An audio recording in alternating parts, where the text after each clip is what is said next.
Tire gauge, the flex hose, probably the same thing. They should have it right underneath it. Look at this little kit. Fuel injection pressure. This one's the test kit. Oh my god, $3 versus using these and getting them fucking worn down. I'd way rather have over brass. I'd way rather have the metal ones. You gotta finger thread that in there. That's not gonna. What the fuck are these? Those are junk. Yeah. Useless. What are these? Useless. I'd like to put it up against the fucking. Why do you like this one? Because this is the way to go. You can It's put them junk. up against things. It's junk. Yeah, you like.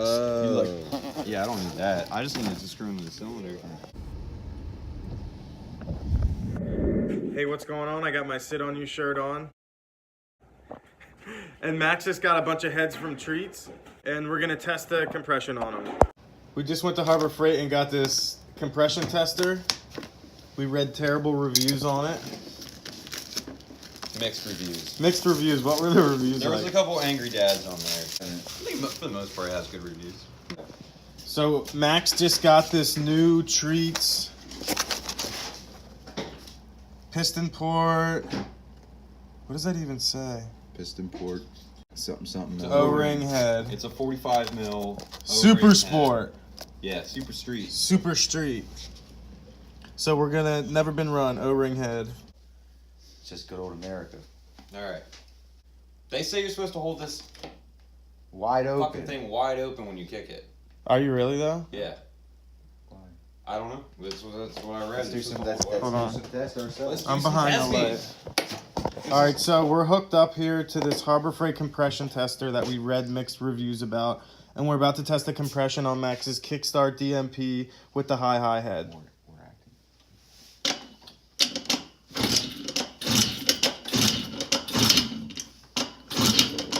How many times are you gonna kick? 70 psi. 40.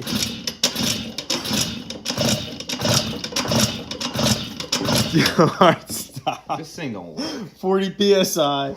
That ain't right. There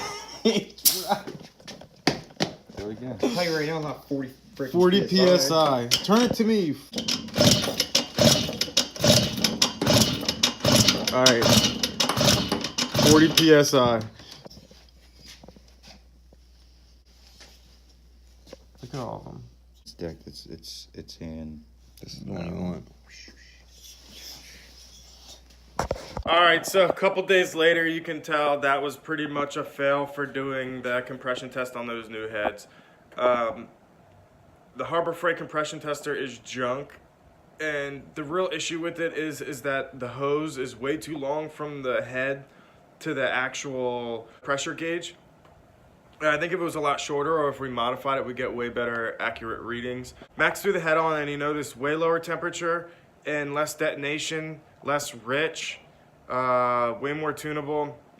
Basically makes a big difference when you have the correct squish setup head. Something I never really messed with. I pretty much just slap shit together and go. Yeah, I don't know. Once I get the Blue 103 rolling, I'm probably going to start actually playing with fine tuning.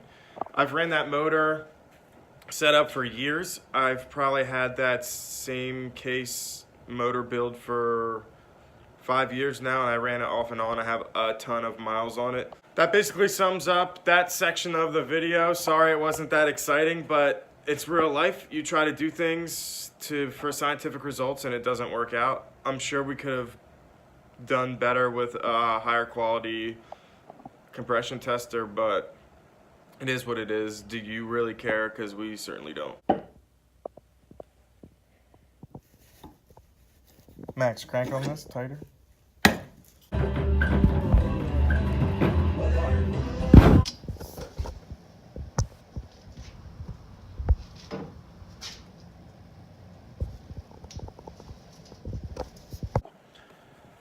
The last couple clips you saw are me building the chain tensioners. I'm kind of just at the end of this Blue 103 build where I'm just like kind of knocking off stupid little things on my checklist. I spent a little bit of time on them. I really liked how they turned out. They're stainless. It's really just a little square that matches the back of this Lucky two-stroke swing arm. And then I just welded two little pieces, like little cleats that fit in there. I don't know if you can kind of tell. They kind of just fall in, top and bottom, and then the chain pressure will hold it in. I think they'll look really good. It's brushed stainless. I cleaned them up really nice with a hand file, rounded all the edges. A lot of handwork done in these.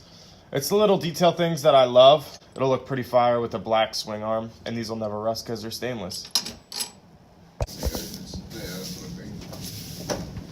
I copped this SPX frame for free from a buddy who's cleaning out his garage.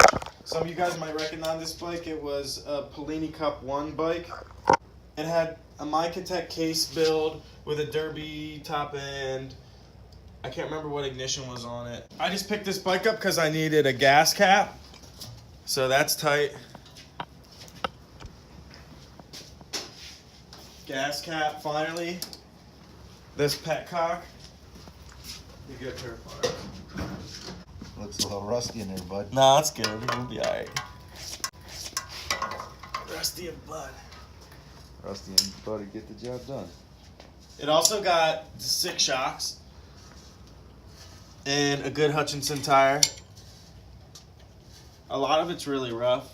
Now, I'm pretty sure there's gas in there, so. Yeah, it'll be alright. Oh, that's not bad, bruh.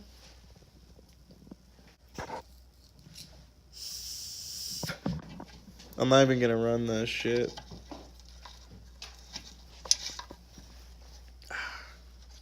Rats. That's tight, so that's free. That's something I didn't have to spend money on. Free petcock.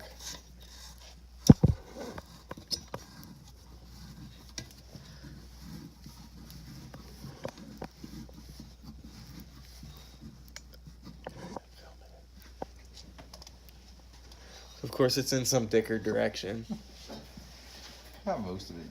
I think the entire thread operation. Look, you can't even do it. It quit. You suck. Yeah, I do suck. Also, if anybody knows whose bike this is, tag them in the picture on Instagram. Hit your DM, hit your line. I'll probably also take this exhaust mount. This spring setup's a little iffy, but it's something to work with. There's this weirdo ball joint, which is pretty tight. Nice brakes on it. Decent sprocket. Yeah, it does have good brakes. I also grabbed this other 6-star in case I hit like anything and cracked another rim, so I have a sparesy for those.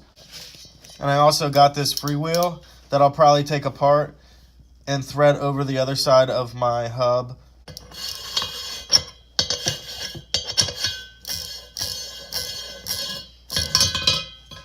You'd like that kind. So basically on the other hub, I was worried about how thick this was. So I'm gonna cut this freewheel apart and just put this collar and thread it on the outside of my other rim.